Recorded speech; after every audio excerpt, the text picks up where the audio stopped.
Hello student, स्वागत है आपका आपके अपने यूट्यूब चैनल और हम स्मार्ट क्लासेस में। आज हम इसमें सीखेंगे कि जो घड़ी होती है उनकी जो सुइयां होती हैं, जब वो कोई टाइम बजा रही होती हैं तो उनके बीच में कितने डिग्री का एंगल बनता है।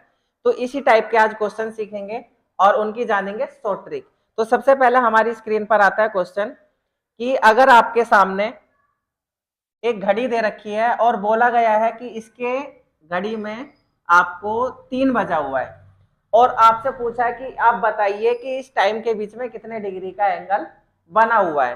तो सिंपल सी बात है, आपको देख के ही पता लग रहा होगा कि इनके बीच में 90 डिग्री का एंगल बना हुआ है। अगर आपसे दूसरा कोई क्वेश्चन पूछता है कि भाई बताइए कि आपकी घड़ी में 6 बजा हुआ है तो उसके बीच में कितने डिग्री का एंगल बनेगा, तो आपको सीधा सीधा नजर आ रहा है कि उनके बीच में कितने डिग्री का एंगल बनेगा, 180 डिग्री का।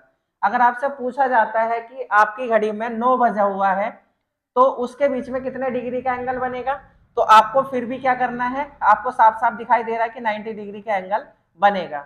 ये तो आपको बिल्कुल आसान और इजी तरीके से पता चल गया है। बट अगर आपसे कभी क्वेश्चन ये पूछे कि आपकी घड़ी में 8 बजे हैं तो उसमें आप बताइए कि कितने डिग्री का एंगल बना हुआ है। तो हम सबसे पहले अपनी घड़ी में बजा लेते हैं 8 और अब इस क्वेश्चन को सॉल्व करते हैं कि हमारी घड़ी में 8 बजा हुआ है तो हमें बात करनी है कि इन दोनों सुइयों के बीच में कितने डिग्री का एंगल बनेगा। तो आपको इसकी एक शॉर्ट ट्रिक है, आपको याद रखना है कि जब भी आप ऐसे क्वेश्चन सॉल्व करेंगे तो आपको एक सीधा सीधा याद रखना है कि 30 × जो आपको टाइम दिया गया है उससे इसको क्या कर देना है, मल्टीप्लाई कर देना है। तो 8 या 24, यानी कि आपको इन दोनों सुइयों के बीच में जो एंगल बनेगा वो कितने डिग्री का बनेगा, 240 डिग्री का एंगल बनेगा।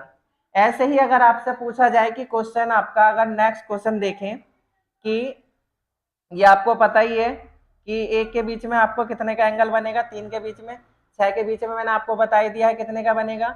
मैंने आपको 9 का भी बता दिया है कि कितने डिग्री का एंगल बनेगा। एक के बीच में कितने डिग्री का एंगल बनेगा ये भी आप सीख लीजिए कि अगर आपकी घड़ी में 1 बजा हुआ है तो अब आप बताइए कि इनके बीच में कितने डिग्री का एंगल बनेगा। तो आपको सीधा सीधा दिया गया है टाइम, इसको इंटू कर देना है 30 से, तो कितने डिग्री का एंगल बनेगा, 30 डिग्री का एंगल आपकी इनके बीच में बनेगा। सिंपल।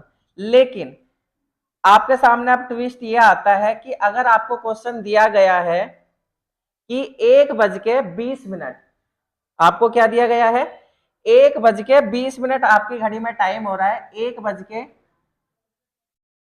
20 मिनट आपकी घड़ी में टाइम है। तो आपसे पूछा गया है कि अब बताइए इसके बीच में कितने डिग्री का एंगल बनेगा।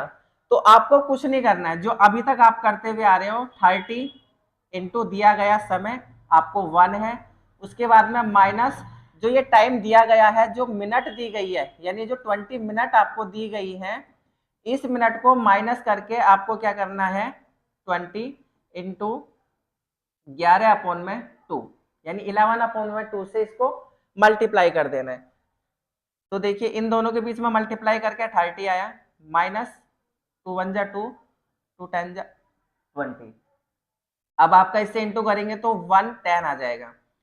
आपको ये याद रखना है कि आपको 30 डिग्री में से 110 डिग्री आपको माइनस करना है। अब आप ये बोलेंगे कि सर ये तो माइनस में आएगा, तो टाइम कभी भी माइनस में नहीं होता है। आपको 110 में से 30 डिग्री क्या करना है, माइनस करना है। तो आपके सामने कितने डिग्री का एंगल बचेगा, 80 डिग्री का एंगल बचेगा।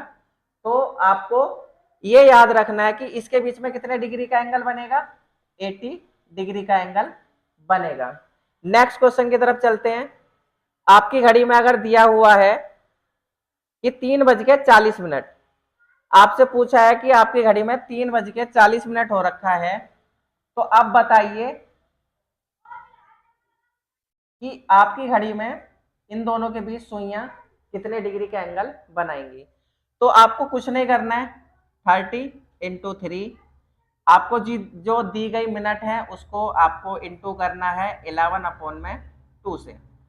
तो इनकी मल्टीप्लाई करने के बाद में आपका आया 90, माइनस इसको 2 से डिवाइड करेंगे तो आपका आ जाएगा 20, इन दोनों के मल्टीप्लाई करने के बाद में आपका आ जाएगा 220। आपको क्या करना है, 220 में से 90 माइनस करना है, तो आपका आंसर आएगा 130। तो ये जो घड़ी आपका एंगल बनाएंगी दोनों सुइयां, तो 130 का एंगल बनाएंगी। तो आशा करता हूँ आपको वीडियो अच्छी लगी होगी। अब मिलेंगे आपको नेक्स्ट वीडियो में, तब तक के लिए जय हिंद, जय भारत। हंसते रहिए, मुस्कुराते रहिए।